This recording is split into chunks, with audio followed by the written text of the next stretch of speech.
Supreme കോടതി നീതിബോധമുള്ള ഈ വാക്കുകൾ പറഞ്ഞിട്ടും ഡൽഹി പോലീസ് ഒന്നും പഠിച്ചിട്ടില്ല.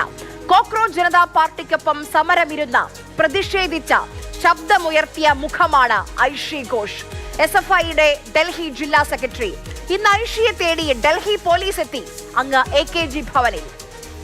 देखो ये नेशनल पॉलिटिकल पार्टी का ऑफिस में ऐसे बार्जिन करने के लिए आपको किसने दिया? आपको इस तरह की कीमत किसने की है? बार्जिन तो किया ही नहीं. और क्या? You should ask the permission to come and stand here. What's your good name? Mr. Rajneesh. See, how did you have this himmat, courage to come and get inside? ना मेरे को बताना है. ना बता दीजिए, जानना पड़ेगा ना. Just tell me what is. And I am telling you, if you are, वो क्या कर रहे हैं? please take it also. No. I am going to be here. സർക്കാരാണ് നോക്ക്. ഡൽഹി പോലീസിന് അധികാരമില്ലാത്ത അവകാശമില്ലാത്ത നെയിം പ്ലേറ്റ് ഇല്ലാതെ യൂണിഫോം ഇല്ലാതെയാണ് ഡൽഹി പോലീസ് ഐഷി ഘോഷിനെ തേടിയെത്തിയത്. ചോദിച്ചപ്പോൾ പറയുന്നു മഴ കാരണം യൂണിഫോം ധരിച്ചില്ല എന്ന്. മഴ കാരണം യൂണിഫോം നനഞ്ഞു എന്ന് കേട്ടിട്ടുണ്ട്, ഇതാദ്യമായിട്ടാണ്. ഇപ്പൊ യൂണിഫോം ഇല്ല, അവര് ഹൈക്കോടതിയിൽ നിന്ന് വരുവാണ്. മഴയായതുകൊണ്ട് യൂണിഫോം ഇട്ടില്ല എന്നാ പറയുന്നത്. മഴയായതുകൊണ്ട് ഏത് അറസ്റ്റ് ചെയ്യാൻ വരുന്ന ഒരാളാണ്, നെയിം പ്ലേറ്റും ഇല്ല. നെയിം പ്ലേറ്റ് ഇല്ലാതല്ലേ ആൾക്കാരെ അവര് ആക്രമിച്ചത് ഡൽഹി പോലീസ്, മറ്റേ കേന്ദ്രസേന. ഒരിക്കലും ഉപയോഗിക്കാൻ പാടില്ലാത്ത ആയുധങ്ങളല്ലേ ഉപയോഗിച്ചത്. CPM നേതാക്കൾ ഒറ്റക്കെട്ടായി നിന്നു, ചോദ്യങ്ങൾ ചോദിച്ചു. മറുപടിയില്ലാത്ത ഡൽഹി പോലീസുകാർ മടങ്ങിപ്പോയി ഐഷി ഘോഷ് ഇല്ലാതെ. ഇനി ഏത് കേസിലാണ് ഐഷി അന്വേഷിച്ച് വന്നത്? 2021 കേസാണ്. ആ കേസ് ഇതാ മറ്റന്നാൾ പരിഗണിക്കാനിരിക്കുകയാണ്. അതിനിടെയാണ് തിരക്കിട്ട ഈ നടപടി.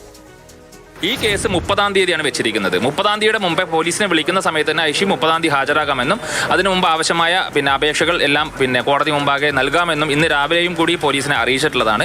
പക്ഷേ അതൊന്നും മാനിക്കാതെ ഈ ഐഷിയുടെ മുമ്പിൽ ഇനിയും ഹാജരാകാൻ സമയമുണ്ട്, ഇനിയും നിയമപരമായിട്ടുള്ള നടപടികൾ നടത്താൻ വേണ്ടിയുള്ള സാധ്യതകളുണ്ട്. അതുണ്ടാകുന്ന സമയത്ത് തന്നെ ഇത്തരം ഒരു സമീപനം എടുക്കുന്നത് സ്വാഭാവികമായും വ്യക്തിവിരോധം തീർക്കാൻ വേണ്ടി സമരത്തിന് നേതൃത്വം നൽകിയ ഒരു പ്രധാനപ്പെട്ട നേതാവ് എന്ന രീതിയിൽ, കോടതിയിൽ സർക്കാരിനെതിരെ പോരടിക്കുന്ന ഒരു വലിയ നേതാവ്, ഒരു പ്രധാനപ്പെട്ട നേതാവ് എന്ന രീതിയിൽ സമ്മർദ്ദത്തിലാക്കാൻ വേണ്ടിയാണ്. ഇത് രാഷ്ട്രീയ സമ്മർദ്ദമാണ്. ആ രാഷ്ട്രീയ സമ്മർദ്ദത്തെ രാഷ്ട്രീയപരമായും നിയമപരമായും ഞങ്ങൾ നേരിടും. ജന്തർ മന്ദറിൽ പ്രതിഷേധിച്ചവരെ നേരിടാൻ നെയിം പ്ലേറ്റ് ഇല്ലാതെ നിൽക്കുന്ന പോലീസുകാരെ കണ്ടത് നിങ്ങൾക്ക് ഓർമ്മയുണ്ടാകും. അന്നും ചോദ്യങ്ങൾ ഉണ്ടായിരുന്നു, പക്ഷേ മറുപടി ഇന്നത്തെ പോലെ തന്നെ വിചിത്രം.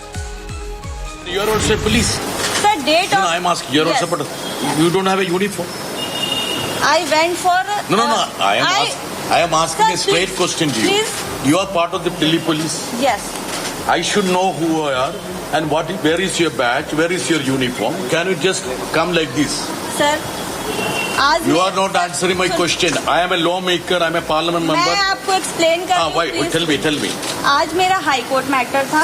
हाई कोर्ट मैटर अटेंड करने के बाद जब मैं रास्ते से आ रही थी, काफी बारिश थी, इसके वजह से मेरी यूनिफॉर्म भीग चुकी थी. Please listen to me. अभी भी थाने में. No. Please listen to me.